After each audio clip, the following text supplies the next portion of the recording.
Remember that video I made about what to look for in your old bike before you buy a new one? Well, since I made that entire video on my bike, I think it's quite clear that I was on the path to a new one. And if no one else is doing it, then I'll go ahead and do a bike check on my brand new trail bike, the Marin Bobcat Trail 5, the 2018 edition. I haven't seen any proper reviews on this bike so far. So instead of giving you the details, I'll elaborate on the main features that got my attention. But first of all, why Marin all of a sudden? Well, that's simply because they made the Bobcat Trail 5, a bike which runs a 1x or a single chainring up front. Sure, there are other bikes with single front chainrings, but those cost the amount you'd pay to fly in first class. So the bike has a 1x at a considerably lower price point compared to other bikes with a single front chainring.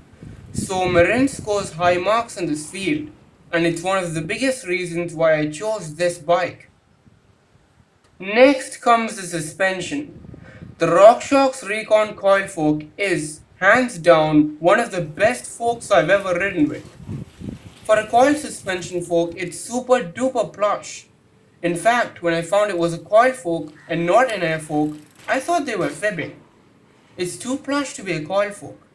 On this 100mm travel suspension fork, you can adjust the preload and rebound speed, not to mention the manual hydraulic lockout. Many people say that the preload doesn't make much of a difference. I disagree. Also, here's something important. On my older bike's fork, it says the stanchions are 32mm thick, while they were actually about 24. The Recon, on the other hand, really is 32mm thick, and it doesn't flex. If there's anything to say about this fork, it's that the damping is very refined, and if the websites are correct, this is supposed to be one of the best coil forks on the market.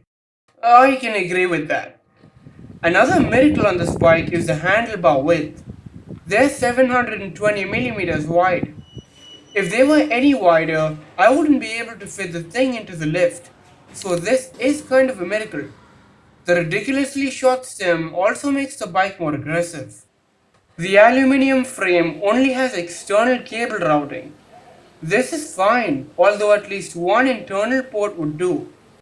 The rest of the bike's basically what you'd find on any other $1,000 hardtail.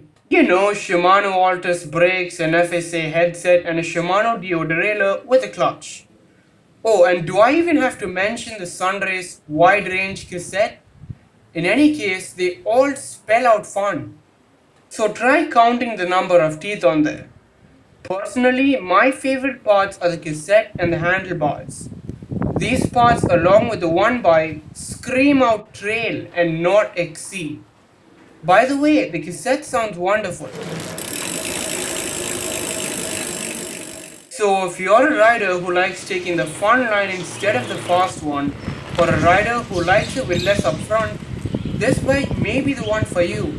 Who knows? It's pretty impressive for $1,000. It's ridiculously light and therefore easy to lift off the ground. And just like on any bike, there are only a few things that could be changed.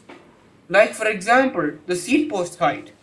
Believe it if you can, this is the lowest it can go. And yeah, it hurts. Slightly. But the bike really feels good once you get used to it. So thanks to you guys at Marin, and thanks to my local bike shop. Oh yes, and thanks to you guys for joining me, and I hope you enjoyed today's ride. I'll see you in the next one.